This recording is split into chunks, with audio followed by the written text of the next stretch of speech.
Welcome back, everyone. This is Brian and Elias from Where Are They Now, the Industry Awards Finalists podcast. Thank you for joining us. How you doing, bro? I'm good. How are you? I'm good. It's been a busy week, and it's only Monday. That means you're doing a great job. Apparently. So. I worked this weekend, so I got no days off. Oh, I hate those weekends, man. Unfortunately, it's a thing that we do in our industry. It has to happen. So. Yeah, but when you're having fun, it's not too bad. It's just the physical labor of setting up, tearing down, yeah, stuff. It's a bit of a toll, but good response from seeing dealers and consumers, and Good. check it off the list. Absolutely, man. I had a very lazy weekend. I didn't do anything. That's good. Well, I didn't do much. Let's put it that way. But I did. Last week I went for like a 3-hour horse ride on Thursday. Oh, that was a lot. It was a lot of fun. That's cool. Been a lot of fun. It's really cool. Yeah. I would be scared to get on a horse. So better you than me. It's easy. As long as they're broken, as long as they're broken and well trained, it's not a big deal. I mean, there's always that risk, right? I've been down on this before. Been down on one recently. So it looks like we got quite a few fun ones lined up over the next few days. We do, and today's guest is one of our up and rising younger talents in our industry. So it's kind of exciting, Yeah. Always fun to get the young guys in and feed off their enthusiasm. Oh yeah, and where he works is a very well recognized establishment, very well decorated when it comes to awards. Perfect. So I love the fact that cohesively as a team unit, they influence each other somehow, some way, and it's a team effort, is what I always say. When you have a good environment and people are pushing you to be better every day, it's the place to be. Absolutely, man. 100%. I agree with that. All right. Well, shall we bring him in? All right, man. Hey, what's up, you guys? What's going on? What's going on, sir? How are you doing? Hanging in there, doing good. Happy to be here. Yourself? I'm good. Rearrange this. Yeah, making magic happen every day. So, Angel, thanks for coming on. For everyone listening, Angel was a top rookie finalist, 22-23, and also Sales Pro last year. Were you top 20? Top 20. That's awesome, man. Top 20 Sales Pro last year. That is the path to success right there. Just keep it pushing, from rookie to Sales Pro, and just keep after that Sales Pro award. That award is very near and dear to me for one reason or another. I don't know. He might have something to do with that award. It's kind of like Brian with his Trusted Tech Award. Mm-hmm. So yeah. Thanks for coming on, man. Yeah, thank you guys for the invite. I'm excited to be here. Well, we're glad you're here, man. I was just telling Elias, I've been doing this thing. I volunteer at a ranch that's down the street from my house here in San Antonio. I volunteer taking care of horses, and ended up as part of this like promotional team with another guy, and we've been going out riding horses. So we normally ride them on the trails and stuff on the ranch, but we've actually been taking them out, and we go riding down the street to like shopping areas and stuff like that. And I went on this 3-hour horse ride last week, and like came home sore, came home chafed. Like you forget, like I grew up riding horses, and I have no recollection of any of that, probably because I was so small it didn't matter. But dude, you learn real fast doing things that you're not used to doing, that there are muscles in your body you didn't know you had, and you can make them hurt in ways you didn't know existed. Right. It's kind of crazy. That's Last wild. I heard, you're not a big horse rider. You need to go. I've only been once, but it's a lot So of fun. I grew up riding horses, and I've been doing this since January. So the more I do it, the better I get. Yeah, but I don't do it often enough that a 3-hour ride's not going to affect me. A 1-hour ride, I'm like, that doesn't really bother me. But, I'll get in the 3 hours- carriage if the horse is, pulling the carriage. We could tie a rope to your ankle and drag you behind.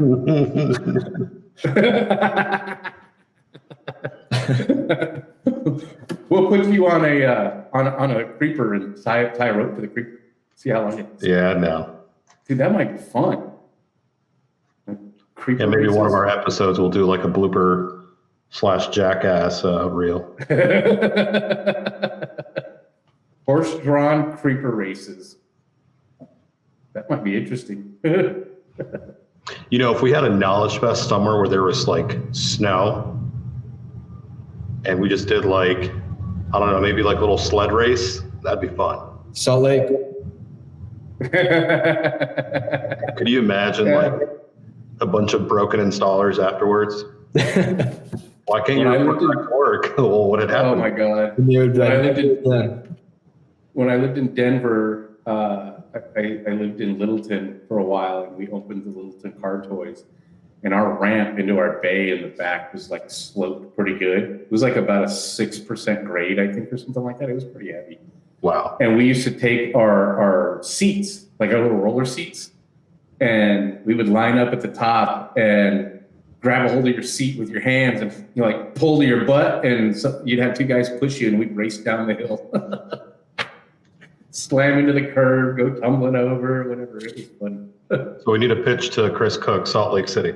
Salt Lake City, man. There you go. Salt Lake City. Ice races. That'll be fun. And And have Chris McNulty as the announcer, commentator. there you go. There you go. Chris and Ada, right? Exactly. Oh, yeah. Or Chris and Tazi. Oh, that would be fun. Yeah, I think Chris, Tazi, and Ada would be like the good cast to like be the announcers. There you go. Get them a nice fancy table that they get to sit at. And just Right. let them go. Oh my gosh, Yep. that would be fun. That would be a lot of fun. So Angel, we kind of have these questions that we go through, and so I'm going to start with one. Tell us about your industry experience and what your current role is at the shop you're in. Yeah. So I'll just start with the current role. I'm one of the sales pros there, obviously. Been doing it since this is my fourth year now. Okay. So like 2020, 21. So yeah, I'm one of the sales pro. And then this year, actually, I just started doing the social media for Laketown. I used to have like my own like junior Laketown social media, but now I'm doing like the actual store's social media. Oh, nice. So yeah, that's what I'm running right now.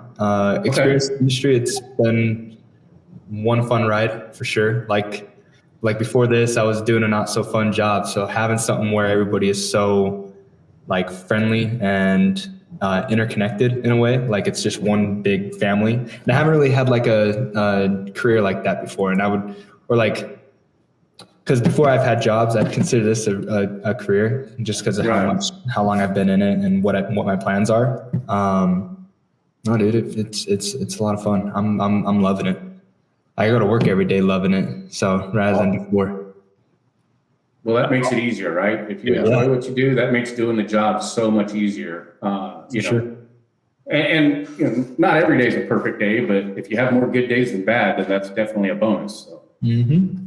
Yeah, and like the busy days are oftentimes, tolling, but there are some days where everything goes a lot smoother, and vice versa, Yeah, 100%. I remember, back in retail, man, the busy days, like the busy Saturdays, man, they would take a toll on you, but Monday through Thursday was relaxed, chill, Yeah. So, I love the busy days though, because that's when you're always Like up that. and running and doing something. I'm not Like I don't like sitting around and doing nothing. So Yeah. love the busy days. Well, Let them come to me. Busy days make your day go by fast, right? Yeah. You start, 9 o'clock, you're like, oh, all right, cool. And then the next thing you know, it's 4 o'clock. And like, oh, damn, it's almost time to go. It's like I haven't had lunch yet. Right?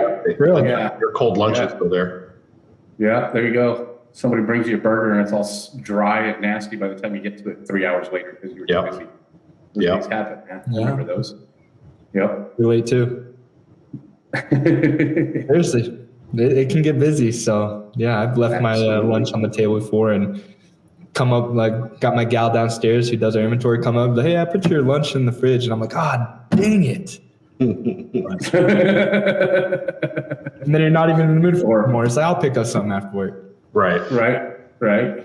How many salespeople are on staff? I'd like to say 2. It's me and Isaac. The owner sometimes is on the floor though, so 3. Yeah, 2 or 3. Okay. So. It's good amount. Yeah. Yeah. And then we got 4 techs, 1 tinter. I guess we have 5 techs actually. 1 tinter, and then I got a gal downstairs who does like our ordering and inventory control. So Okay. It's good. Nice. Good amount of bases. yeah, it's a good team. It's Yeah. one big family, especially considering that I've known the owner, his son, and kind of that family for over a decade. Like I've known them since I was younger. So it's good. That's awesome. So you guys really do kind of have like a family group there because it's you and your dad there, right? Yep, and then it's the owner and then his son works there And his too. son. Okay. He also What has is 2 sons that they work there. So all one's right. a sales pro and then one's the technician. Nice. Nice. That's awesome. That's kind of cool. It's cool. It's a good little family. You got good crews, and I mean, everybody can butt heads sometimes, but that's what happens with family love. So Yeah.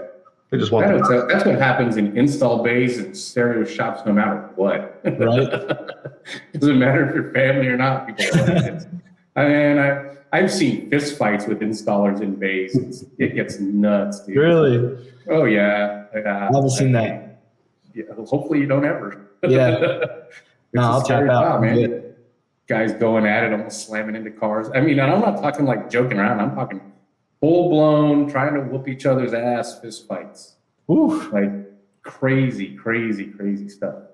So That's wild. yeah. We just had pranks gone wrong where, we thought we could all prank each other, but there was that one person that would partake but didn't want to be pranked. Yeah. There's always those guys too. Yeah. We had a few of those for sure. Yeah, going on pranks. I'm a big prankster up at the shop. Like, I think Elias, you'll know you're a sales pro. But you talk about someone with the tech, and you tell them, let's say like where a bass knob goes. I go back there sometimes. I wait a second, not there, and they're like, really? And I'm like, nah, I'm just kidding.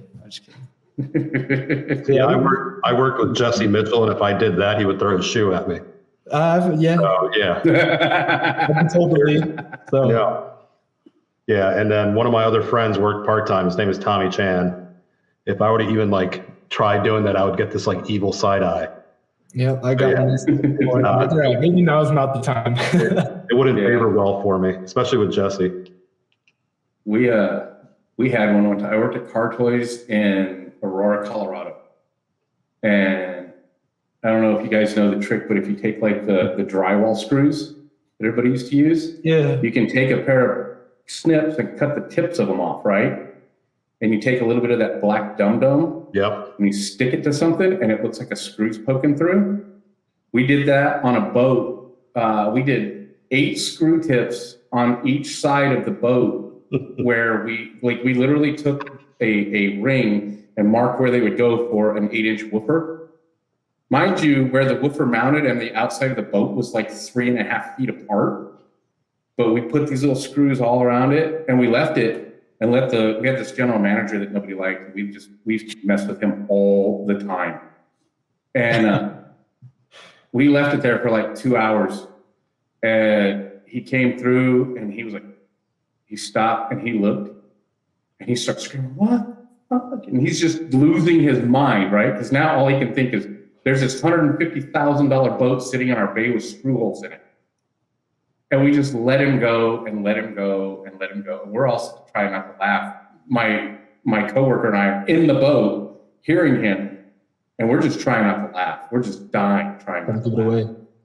And the store or the install manager, his name was Joe, he walks over and he goes, "What is your problem? There's a couple little holes." And he goes like that and wipes them and they fall off. Dude, I thought that Chinese guy was going to have a heart attack. It was funny. He just stood there and he's like, he started hyperventilating. I've had that prank on me before. Overheads, 2 screws or 4 screws, top of an SUV. Just a couple weeks ago, brand new jeans. Oh man, this is too much fun. You just Too much fun. stare like, are you guys serious? But yeah, it's all fun and games, you know. Yeah, It's a good laugh in the moment. it's a good laugh in the For moment. you guys, for the ones, you know. I've been on both ends of it, so you know, that's funny. Yeah, don't let installers get bored. They will come up with some really, really bad pranks. And don't Really let bad. me get bored. I come up with some really bad pranks. We, you know, the shrink wrap, like you wrap pallets with? We wrapped a guy's car one time with that stuff. Left it out in the sun. Because he was out of town. He left his car parked at the shop and we got bored. So we took the whole thing of pallet wrap and wrapped it up. Oh man. We had a technician that always liked to start working early, younger kid. So he would like to get to the shop maybe like 2 hours before it opened. And when you walked into the store, the 2 monitors behind the sales counter created a glare just enough to make you like see that the monitors were there. So I took a broom, I took a jacket, I printed out like a face of like some like ugly face. And then I took the mop head and I put it over that printout. So it looked like somebody was like just creeping out of the monitors as you were approaching to clock in. And we saw it on video afterwards, but this kid comes in, he's like, you know, doing his high step inside the shop, you know, locking the door, setting the alarm off. And then he turns around, and he stares right where the monitors are at. And it's like mop head. It looks like some dude is just chilling there. And he's just like, hello. Who's there? And he's like, doesn't want to take a step forward. And he's like, oh, God damn it. So when we got to the shop, we went straight to look at the cameras and we were dying of laughter. He's like, dude, you guys scared the hell out of me. I thought they were in here. So That's awesome. That's it awesome. took me like 20 minutes to set that up perfectly before leaving the night before. That's too much fun. So, yeah. Nice. So back to Angel. Tell us about your participation in the industry awards and how it's helped you develop your career further to this point. So, you know, I've done 3 of them, 2 of the rookies and then 1 of the sales pro. You know, it's a fun and exciting challenge because you're up against like so many top dog guys. Yeah, it's like an eye opener because, you know, you're always like Salt Lake is, we call it small lake city. It's kind of small, even though it's big, you know, you're in a big bowl, it's small. So you're really not like, I don't want to say like not thinking about like the bigger area or like the bigger picture, but like once you see what the other guys are doing like around the country, you're like, holy shoot, I need to step it up. So it's a nice challenge. It's a fun challenge. And, you know, every year being able to see, like all these guys, like for instance, Taco and, you know, some of the other guys that are kind of big in sales pro, like Jason Cook, you, Elias, you know, it's kind of cool. So, it's a big challenge though. Like I like doing it the past 3 years. The first year, it was, you know, I was not nervous, but I had to be, you know, not pushed to do it, but I was like, nah, you know, I don't need to do it. But, yeah, I'm happy I did because, you know, 3 years later, 2 Rookie of the Year finalists and top 20 sales pro, I think it was well worth it. So Absolutely. And it allows you to self-reflect year to year. You know, it allows you to dig deep and kind of learn more about yourself and where to adapt and where to apply yourself, you know. So the growth aspect is definitely we've all seen it in you. But, just like you, we've seen a lot, that and others. So it allows you to really self-reflect and, step it up, in other words, Agreed. Yeah, step it up for sure. That's awesome. Keep doing what you're doing on that. We'll hopefully see you again on the Sales Pro list. Keep at If it. we don't, you're not trying hard enough. Yeah, Exactly. I think I'll be up there. We'll see. The thing is like, we talk about this a lot, and I know Elias has mentioned it a lot. There are guys that have tried for years, if not a decade, right? Top 10 or top 12, top 50, or even back to when it was top 100, which I don't know, some of those back there are top 100s. You're old. Yeah. Actually, if you could see them all of the three on this side and the top one on this side, the one over here, those are all when we still had top 100 installers and top 100 retailers. Yeah, that's how far back. Or actually, it was top 50 retailers and top 100 installers. That's how far back I go. My first year was 2010. But yeah, but there are guys that have tried for years, and they just keep going and going and going until they either run out of steam or they actually make it. Just improving from one year to the next, one year to the next, one year to the next. I know, like Elias talks about Chris Pate all the time, how he tried for year after year after year after year. I think it was 12 years before he got Installer of the Year. Yeah. So talk about dedication. And look at his success. He went from, I think at one point Mobile Toys was two stores, and now it's one big, giant, amazing place. I was there last year, and my jaw just dropped. That place is massive. Like, Brett Favre could throw a football from corner to corner, no problem. It's big. Wow, Yeah. But his dedication to I want this, that was something he had to have on his mantle. Or in his pile of trophies. Not just that, since we're talking about, Chris Payton, Mobile Toys, he likes his guys to pursue that same level of, award of excellence participation. Yeah. I mean, you got, how many's he got now? Kush and Cantu, Cruz. Cruz. His other guy, I think he was a rookie. I think his name is Edgar.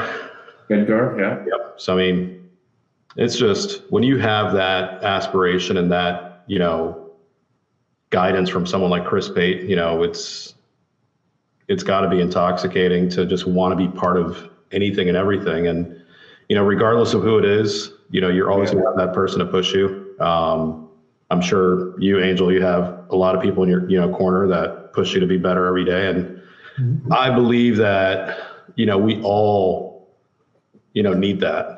I had a little bit of that. I like giving it back more than, wanting to participate and be part of the awards. I take more of a passion in helping others. And, at the end of the day, car audio is us, and we're a tight, small knit community. And, if it's not us, I mean, this industry is basically going away, and I'd hate for that to happen. So it's a good feeling. So I'm glad that you participated, to this point. And I hope that it continues because, rightfully so, where credit's due, so. The thing that I like to see is guys that get into this and, are 2, 3, 4 years in and have this drive and this passion for it. What's fun is when you see them pushing other people to do it. Whether it's somebody new or somebody that's been around and they're just like, dude, what are you doing? Go, go, go. Like there's that drive to want other people to be better. Right. And when anybody is pushing somebody else, that's the stuff I love to see. That makes my day. Yep. Same for me. I like helping people. It's, I'll share a story with you, Angel. I don't know if you know this, but, you mentioned a lot of big names when you were participating. The first year I entered in for Sales Pro, all the names of the people that were finalists, were all people that I looked up to or that I knew as close friends or friends. So for me, that was scary, because I saw myself as, I don't want to say a nobody, but I wasn't on anyone's radar, or at least I thought I wasn't on anyone's radar. And, it's nerve-wracking at times, but once you get over it, you let the rest fall into place and, take that ride. You never know who's paying attention to you. That's something that I learned. And you never know who you're going to influence, but above it all, it's a good feeling to, get that, high five or that piece of paper or that trophy. It's a good feeling, but it doesn't stop there, because for me, winning Sales Pro was the start of all of this. The reason why Brian and I do this is because we care. And honestly, we do so much volunteer work for the industry, but we do it from a place of passion and place of, we love this stuff. Once you hit a certain point, you have to always remember it doesn't end there. It's always going to be something else. There's always going to be something else you take part in. And, for me, it's influence and giving back. And I love it.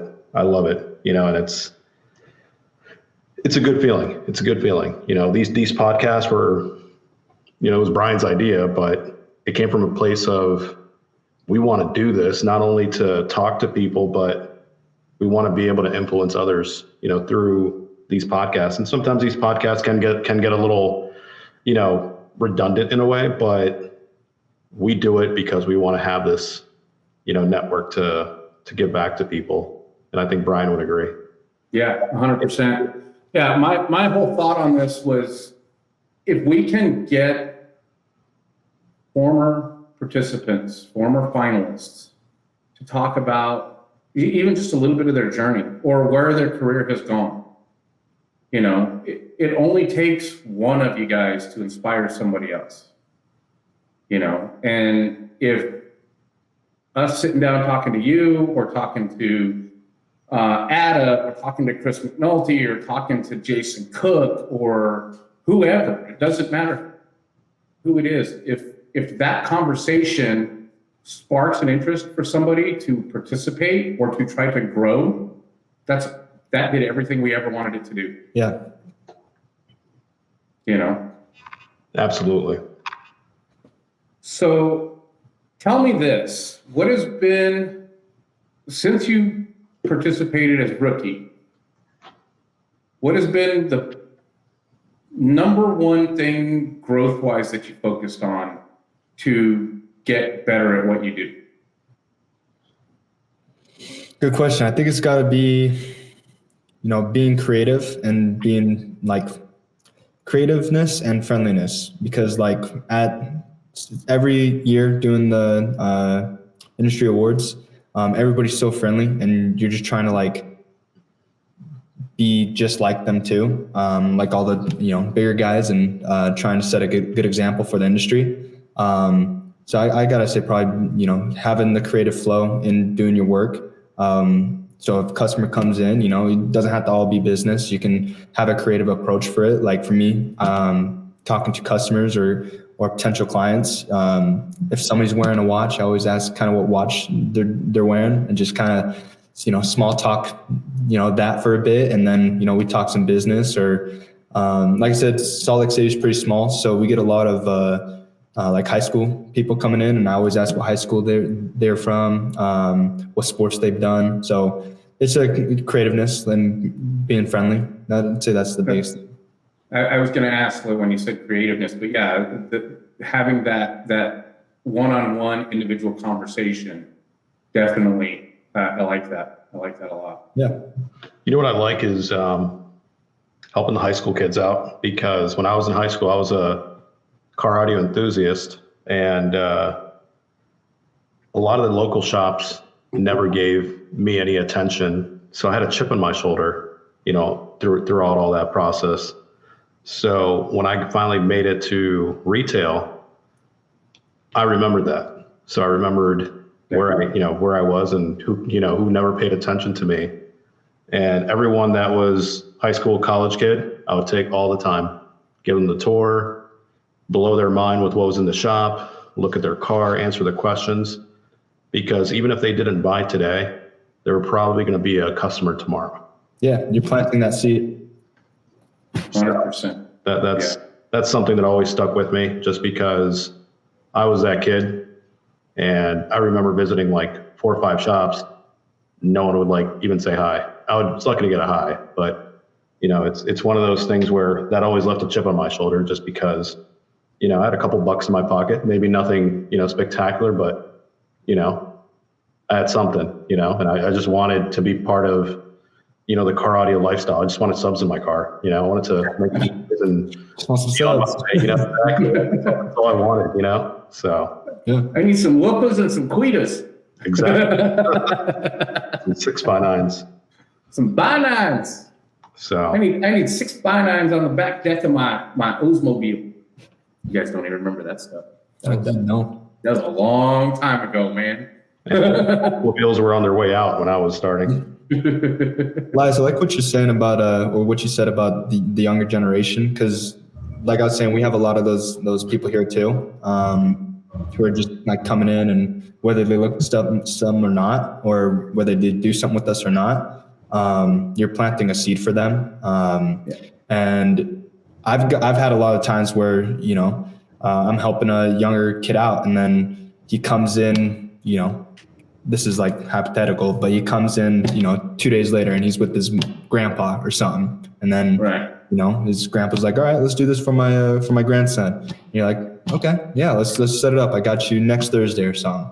So you just never know not like, you know who you're talking to, but you never know the outcome. So just treat everybody the same, and show them the best solution for them. Like whether you think they have the money or not, you show them what'll work for them. And say somebody wants loud and clear, you show them a set of ground zeros. I see what you did there. You try and find that application no matter the price. In there, yeah. I mean, 100% of sales is 2 things that one I learned really hard, and the other one I learned really fast. The one I learned really fast was years ago in Littleton, Colorado, Car Toys. We had a guy come in. He walked in with a radial t-shirt and cut off shorts and like shoes that looked like he had them for 10 years, right? And he's walking around and nobody talked to him. I just happened to be coming, I think I came out of the restroom, or I was getting water or something, and I walked by, and we had this room like in the middle of our stores that was like our multimedia room, but it had all the high-end gear in it, as far as amplifiers and speakers and all of that. And he was in there looking around, and I just walked in. I was like, hey, has anybody been in to help you? And he goes, no, man, I've been here for like 20 minutes. Nobody's talking to me. And so I just struck up a conversation. Like, it does me no good to sell it to him, because at that time when you worked for Car Toys as an installer, you didn't get commission off of sales. You just, the whole goal was to get the sale, so you were getting the job to get paid on. Yeah. And so I sat down and we talked. Well, I sat down. I stood there and talked to him for probably 15 or 20 minutes. And he was like, well, I've got this Hummer and I want to do all this stuff. And I'm like, oh, Hummer. And I'm like, H1? He goes, yeah. Which H2s were like, whatever, nobody cared, right? This guy had an H1 Hummer. And so I'm like, well, is it here? And he goes, yeah. So we walk outside. It's the big wagon style one, right? So it's got tons of room in it. And he goes, I just hate the way this thing sounds with these little 4-inch speakers and da-da-da. So we went through the whole thing. While I was talking to the guy, one of our assistant sales managers walked in. So he wasn't there to be part of this whole thing of guys just letting him blow off. So when he came in, I was like, hey, come here and let's talk to this guy. And we ended up selling that guy something like $56,000. And he paid cash. Wow. Like, we did the whole deal. It was some absorbent number. I'm making 56 up out of my head, but it was a lot of money, right? It was all high-end gear. We had to do all this custom fab, all Boston Pro gear, speakers and subs and all of this stuff, Phoenix Gold amplifiers, the whole nine. And we were going to do a lot of customization to make things fit in different places because, as you know, H1 is very big and it's got these like weird dashes and stuff like that, right? Mm-hmm. So we're going to have to do a bunch of customization. And all said and done, the guy didn't even bat an eye. Gave him the price. And he goes, "Can I pay for it now?" Well, yeah. So he goes, "Give me a second." He walked out. And as soon as he walked out, my face dropped, my heart sunk. I was like, dude, I just spent an hour and a half with this guy and he just walked. And like 5 minutes later, he walks back in, he's got this little metal case. And he walks over and he goes, "Is there somewhere I can count some cash?" And the sales manager that was working with him, they went in the office. He counted out all the cash, paid cash for the whole job. Wow. And then came out and goes, "When can I get it done?"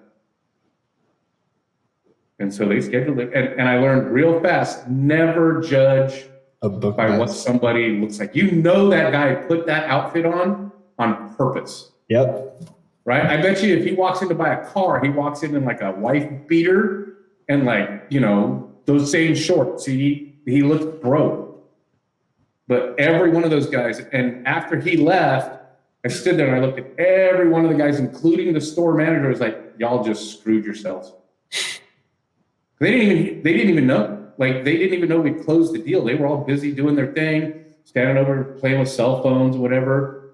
And like, "How much was it?" I was like, "Go ask Manny. He'll tell you."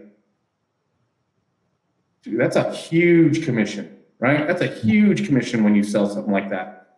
The one I learned hard, learning not to sell with my own pocket, right? Trying to get a deal, but not where you get to that point of like you're quoting a number and you're like, and so you're afraid they're not going to take it because it's too much, because I can't afford it or you can't afford it, right? When you're selling it to them. That's a hard lesson to learn. And the one thing that I could probably tell every salesperson on the planet, you have to learn not to shop with your own wallet.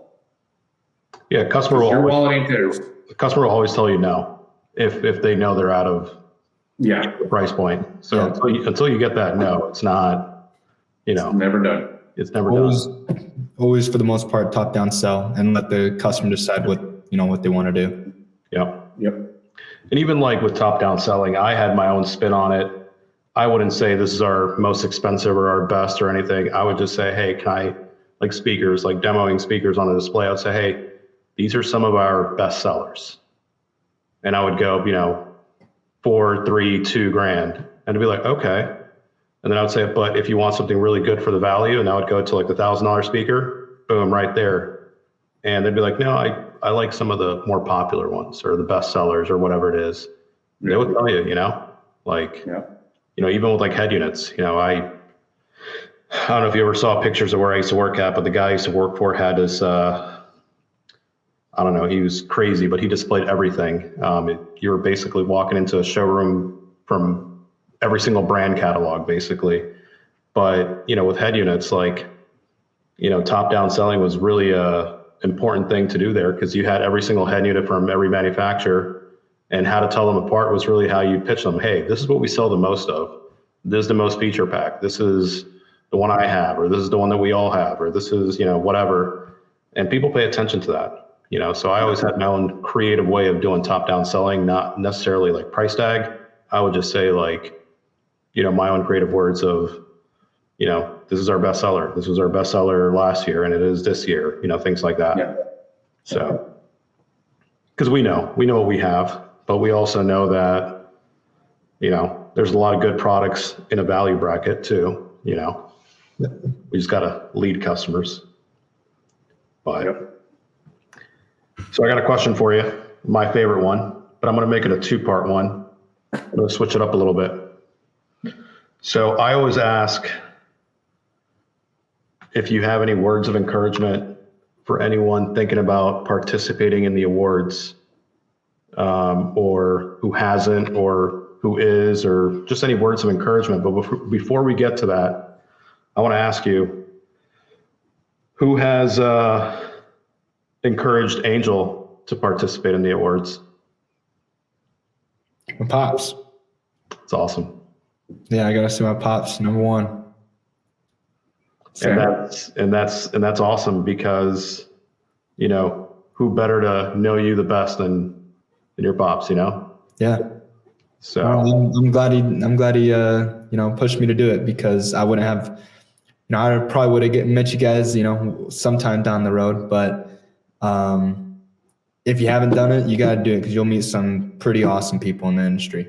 Right. True friends. So going back to my original question, what are some words of encouragement for the industry that you would like to share as a piece of advice from you to everyone watching?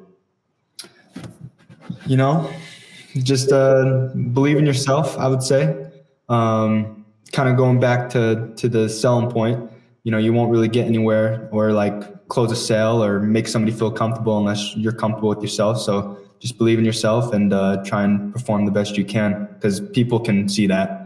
If you're nervous or unsure, they're going to think you don't know what you're talking about. But if you believe in yourself, people know that you're somebody to trust. So yeah, that's probably what I got to say first. I know it's kind of like simple and cliche, but that's important. Believing in yourself is a big part of it. It's believing in yourself is a big chunk, but also wanting to do it. So they kind of go hand in hand together. That I like that. I like that. Yeah. I think believing in yourself goes a long way, because we hear a lot of people that say, have said before, especially when the industry awards changed and it became this self-nomination kind of thing, right? You would hear from guys all the time, I'll never nominate myself. I'll never do this. I'll never participate if I have to nominate myself. That was a lot of people. And I had a hard time wrapping my head around that, having to throw my own name in the hat. And it was presented to me in a way that made it easy. We spend our entire career in this industry selling ourselves to somebody. Every single day, you sell yourself to build confidence in your client, right? I have to do the same thing as an installer, I should say, right? As an installer, as a business owner, as a sales pro, as a trusted tech, you're selling yourself or your business to somebody every single day. So this was no different. We're selling ourselves to the industry at this point. Yep. By throwing your name in the hat. Now we have where we can nominate people again, and you can get blind nominated or blind nominate somebody. And that I think is great, because there are those guys that just, they're shy, or they're just, closed off to themselves enough that they won't do it until somebody forces them to, right? And by having that's great. But understanding that this is selling yourself to the industry, we all know what we're capable of. We all know what people in our industry are capable of. And if you can sell yourself to become a finalist, you're doing a pretty good job. I get people have to vote for it, but they have to understand a little bit about you, right? To be willing to. It's also a good feeling seeing your name on, that website, and seeing your friends' names on that website. It's a good feeling. Like, I get excited. That's, going back to what I was sharing earlier. I like nominating and influencing others. That's my thing. So I think we'll agree that we're going to be nominating a few people if we haven't done so already. So. I've been doing the same too. I mean, there's guys at my shop and that honestly I feel need to do it. I think if he's watching, they know who I'm talking about. But nominate away. That's the beauty of it, because it's a two-way street. We grow together, and that's our own Super Bowl. That's our own success. That's our own party, the award ceremony. Brian and I talk about our favorite moments every year after all the awards, and man, the memories just keep getting more and more and bigger and bigger, and it's good. So it's a lot of fun, man. It's I can tell you, 2015, I was sitting at the table next to Carlos Ramirez. He and I were sitting right next to each other, and we were both up for Trusted Tech. So just kind of, I don't know if you know the story of this. Trusted Tech, the first 2 years was runner-up to Installer of the Year, 2013 and 2014. So it was basically second place to Installer of the Year. 2015, it became its own award, completely separate from Installer of the Year. And when they made that get that award, that's what I knew I wanted. That was my goal, was to get that award. I'm a great tech. I do a lot of good work, but I also kind of felt like I would never be on the level of some of the guys that I know were winning. I just wasn't there. But as a trusted tech, I did a good job. Like, I knew I was good at it, right? Because I helped a lot of people. I took a lot of phone calls. I spent a lot of time on the internet helping people out. We just all the way around. Carlos was equally doing the same thing. And I don't even remember who all the other guys were. I'd have to go look it up. But I remember Carlos and I, like, everybody kind of was like, it's YouTube. Like, you guys are the ones. And I was like, Carlos is going to win this. If I remember, he started doing like Tool Time Tuesday or something like that. He was doing some kind of tool thing where he was showing off different tools, and he was everywhere. But I knew he had that award. Like, I just knew that was his award. And I'm sitting there, and I'm like, dude, you got this. You got this all day. And then they called my name. And I'm just sitting there, and I'm like looking over. And he looked at me, he's, bro. I'm like, what? He goes, they just called your name. What? I didn't even have anything prepared. Like, I didn't even know what to say. We stand up there, and I know lots of guys all have their thing. I knew I wasn't getting it. It was Carlos. I felt it. He was getting it. And then he was like, bro, go. And dude, that changed my world. Like, yeah. That was, it was almost like a weight off my shoulders, because I had tried so hard to get some recognition that I felt like I wanted. But that was the one that got me there. That's the one that, like, after that, I'm done. I'll participate. And I participated 2016 and made top 12. And I never competed going, I just want to get to here. Like, that was never the goal. Like, I got trusted tech. All right. Well, if I can get trusted tech, I sure as hell can try to get installer of the year also. Yeah. 2016 was my last year for whatever reason. I know, but it doesn't matter. But watching all of the guys who have won since then, every single guy that has won trusted tech since then, knowing what it takes to do that job or to win that award. Carlos won the next year, and then Ada and Chris and, Shaughnessy and all these guys that deserve every bit of that award. It's fun to watch, man. I get excited every year to see who's going to pull it out. Seeing Dean get it. I will say this, and Brian, you can attest to this, but what you guys are doing, Angel, as a, younger talent, and not even just a younger talent, but, even some of our seasoned guys and gals, you guys are proving that you guys are making the awards better and better, and you are making everything just much more higher level. Like, I'm not saying it wasn't that before, but what I mean when I say this is the unity and strength and camaraderie that I see forming after, like, these awards. Like, I look at, like, all these, like, little, like, groups that, start banding together to push each other. We did that in a different way, but I feel like everyone who's participating now does it from a place of heart, and it's just making our industry better and stronger. So I applaud you for taking part of the awards, and doing exactly that. Because it's one of those things where these awards just keep getting more and more and more tight.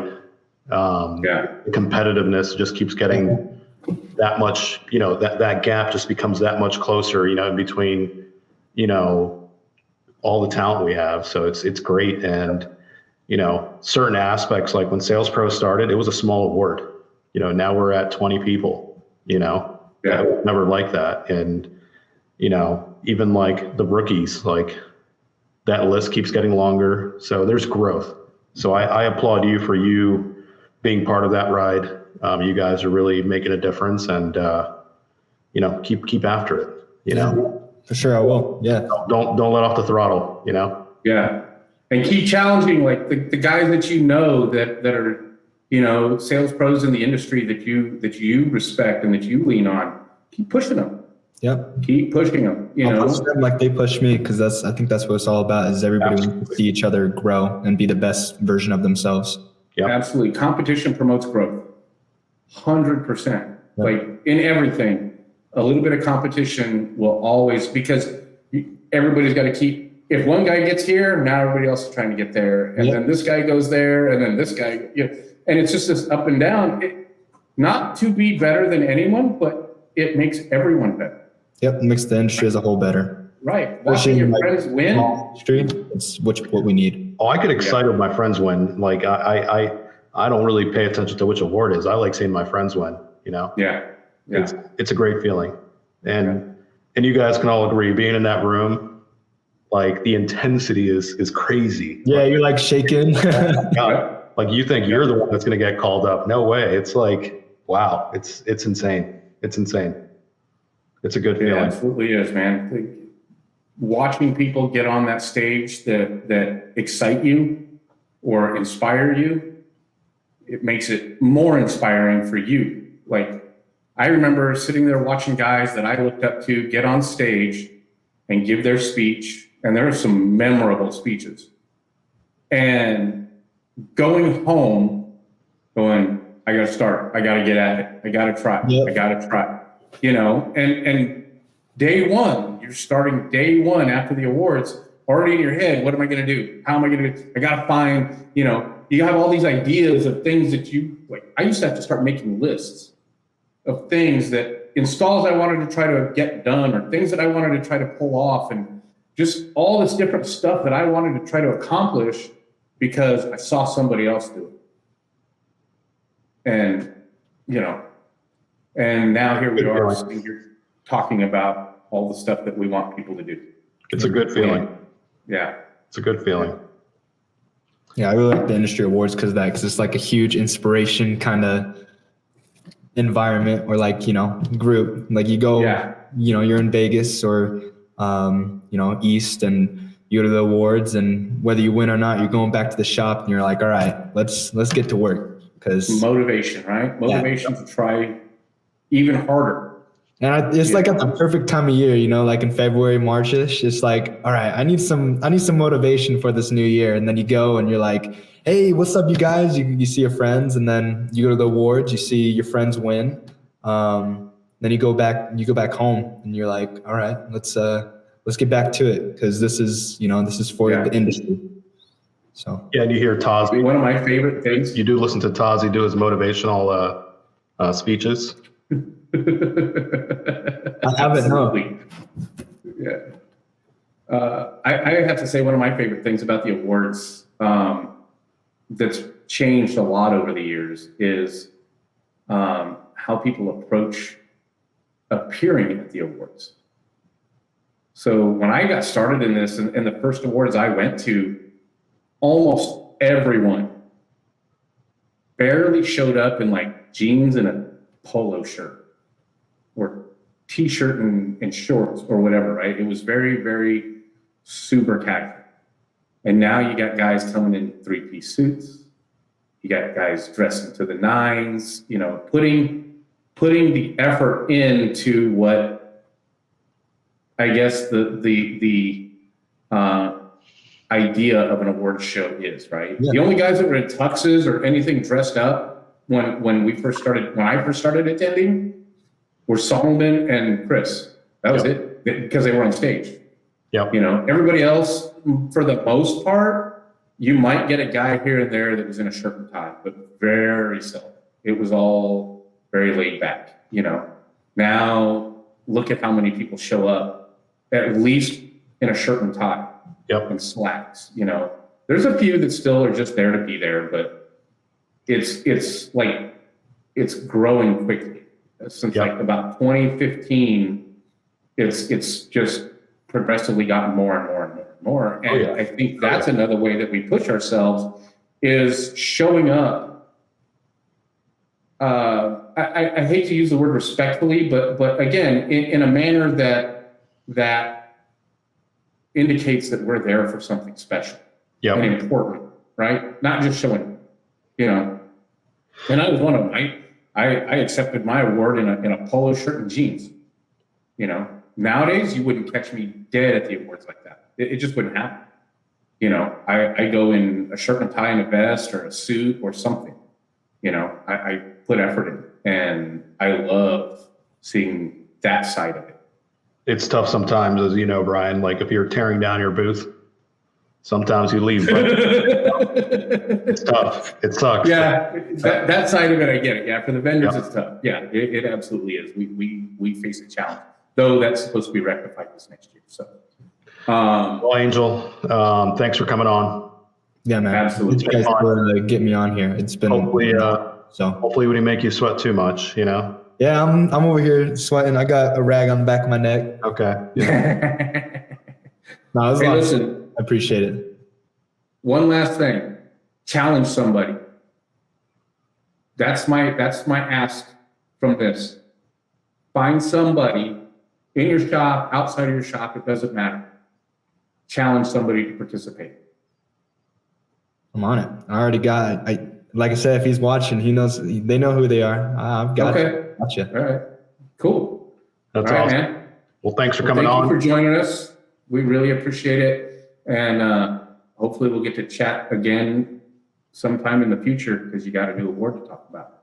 Yeah, yes, sir. I'd be All right, man. blessed to. Thank you guys. We'll see you, All man. right. All right. Good luck. Yep. Peace. Peace.